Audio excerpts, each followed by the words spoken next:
Hello and welcome. This is All 24 News. I'm Usama Ayadi coming to you on the sidelines of CIPSA, one of the largest expos of agriculture and agro-industry in Algeria and also in Africa.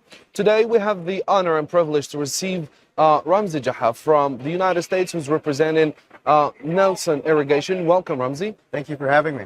Again, tell us about your participation in CIPSA. I've been coming to the show for about 7 years.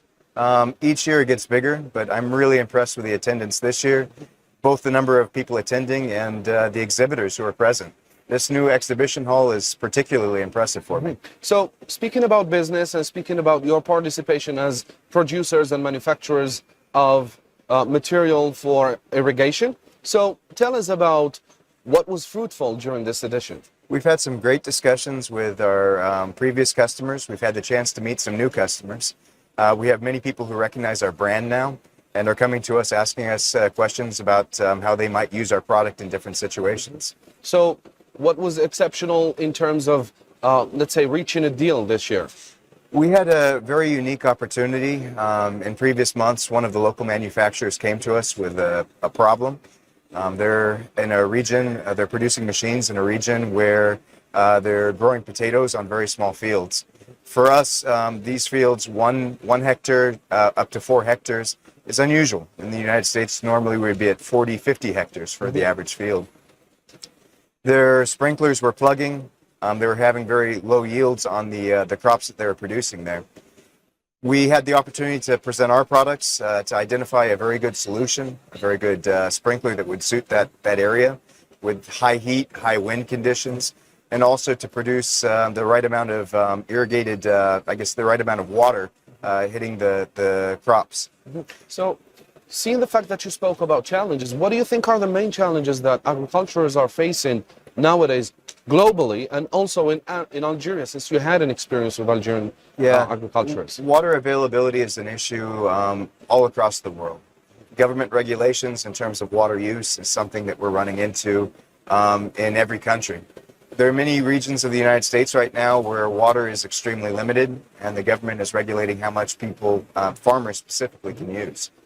And I think as we're running into the situation here, the wells have limited output, and farmers need to be smarter to use the water that's available. So what techniques, let's say, if we can talk about tech, or we can talk about the evolution of artificial intelligence, what techniques do you think are best for this kind of problems, and what techniques do you provide as manufacturers? Absolutely.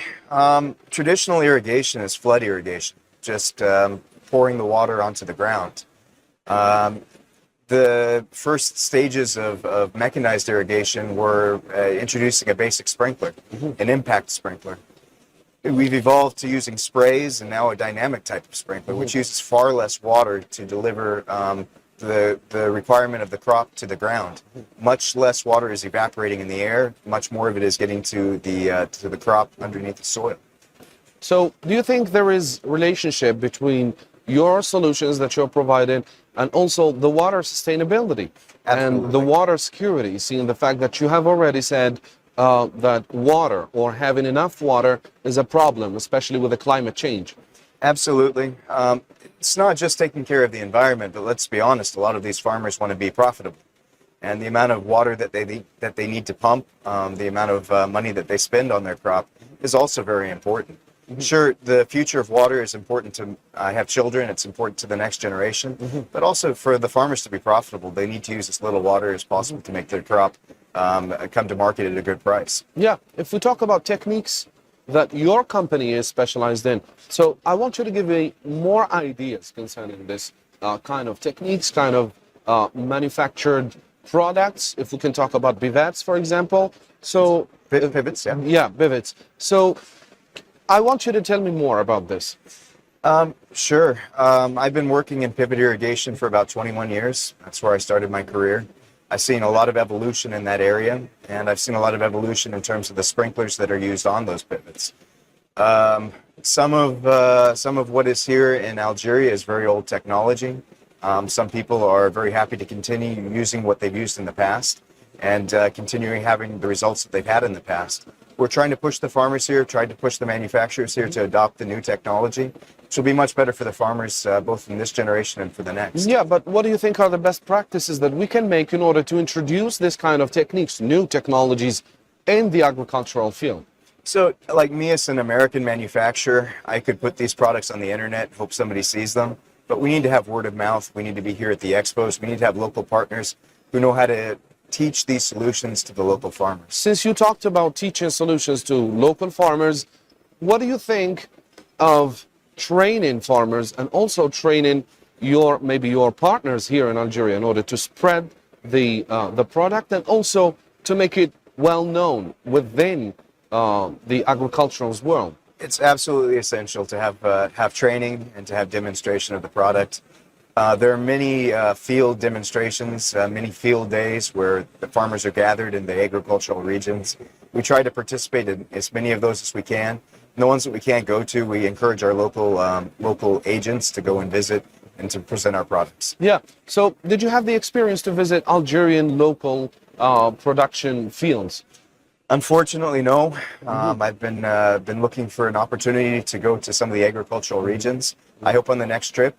In this situation, I was planning to go to Adrar, and unfortunately, because of the expo, I couldn't fit it into my schedule. Yeah, Adrar is a place where desert dominates the Yes. the landscape. So I want you to tell me more about your solutions in order to achieve a smooth irrigation system in deserted and arid zones. Yeah.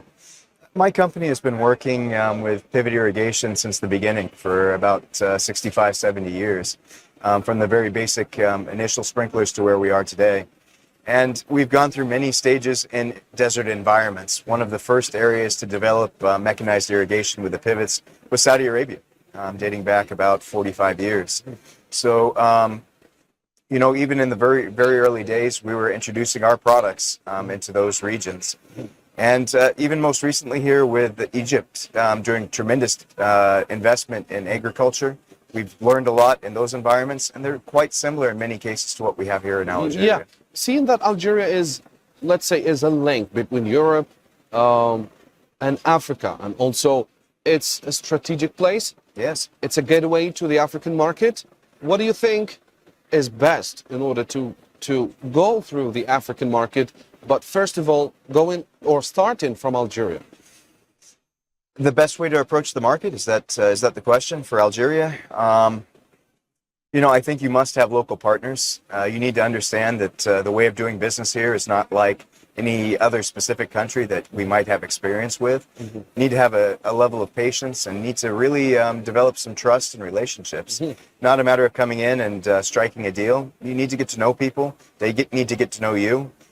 This is a very friendly culture, but Yeah. they'd like to know the people they do business with. Building trust also leads me to talking about training and maybe transfer of knowledge to local partners. What do you think about this? And does your company have any strategy towards, let's say, transferring the knowledge, or maybe why not manufacturing here in Algeria? Yes, both very good points. For training, we do training at the local events as often as we can, either directly through our company or through one of our representatives. We are building online knowledge content, so we're making informational articles that are posted online, and we're trying to make more and more of those in Arabic right now, which we know is becoming the dominant language here in Algeria. Let's talk regional now. If we can have a large look, or let's say a zoom out about the whole region, what do you think is needed in order to achieve food security through having a good irrigation? Because good irrigation means good product. Good product means profitable. So how do you make this chain? Any part of North Africa. There is water available. There's a huge workforce that's available. Having the support of the government, though, I think is one of the most critical first steps. And what we're seeing here in Algeria is driving events like this, getting a lot of people excited. So if we talk about this event as a hub that gathers partners from around the world, I want you to tell me more about the experience of meeting, let's say, business owners or business leaders from other countries, not only from Algeria. So how can this build a relationship for you, for other participants in the show? What I've learned is that relationships are extremely important here in Algeria, and to try and have a Zoom call or to build a sales relationship by email, it's not suitable in most cultures, and it's definitely not suitable here in Algeria. You need to be here, you need to know the people, get to know their families, spend time out in their actual region where they do work, and develop a product, a solution that is valuable to them. So what do you think is the best product that can make a boom here in Algeria?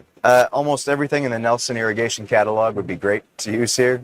We have a lot of good solutions for arid conditions. I honestly believe after my 21 years in agriculture that Nelson builds some of the best sprinklers that there are. And if you're not familiar with the company, I encourage you, the viewers out there, to take a look and to see what we have available. Yeah, so speaking also about deserted areas, which is going to be the center of, let's say, agriculture in Algeria, because Algeria has a wide desert. Yes. What do you think are the best ways to approach agriculture in those areas? There are several steps. I think that looking at water availability is critical, to really be honest about what the well capacity is, how much water you can bring to the surface economically. I think the other thing is to do land analysis, to really look at the soil conditions and to determine what crop is suitable for those conditions. A lot of people try and push things a little bit further than what the capacity is, because they see that there's an opportunity to grow a very I guess a cash producing crop. I think that it's important to really evaluate what would be best in those conditions and to grow something suitable. Yeah. So what do you think are the prospects, future prospects, if you can talk about irrigation systems, let's say within the 10, 20 years? The future for Algeria is very bright. I'm going to continue coming back here. I don't expect that the situation will change at all. The government support is fantastic. We're seeing opportunities year over year grow. Sometimes there's some challenges, sometimes we have some issues. Challenges exist everywhere. Absolutely. And we work through them with our local partners. They find ways to make things happen here. So just one question to close things up. I want you to tell me about the future of irrigation systems within the technological development. I think one of the most interesting things coming to our generation is artificial intelligence. I think all companies are trying to figure out the best way for them, I guess for their company, to utilize that technology. There are ways that we're trying to implement it ourselves right now. The world is a huge place. We have a lot of information. We have a lot of satellite images. We're trying to figure out how we can take, for example, satellite images and identify what the problems are in specific fields and implement agronomical solutions in specific areas on what would be a dot on the map. What is the, let's say, what is the strategy of Nelson Irrigation in terms of adapting artificial intelligence into the business? My company is not a, I guess it is a technology company, but not a software development company. We produce mechanical items, sprinklers. Very important for us to utilize that technology in the building of our product, but also work with our partners who build the machines and build the software to make sure that what we're building is integrated into their future solutions. Thank you, Ramzi, for your thorough ideas that you have been sharing with us in this event. Dear viewers, you have been with me, Usama Ayadi, on the sidelines of CIPSA, one of the largest agricultural and also agriculture industry or agro-industry events in Algeria and also in Africa. And until next time, please take care.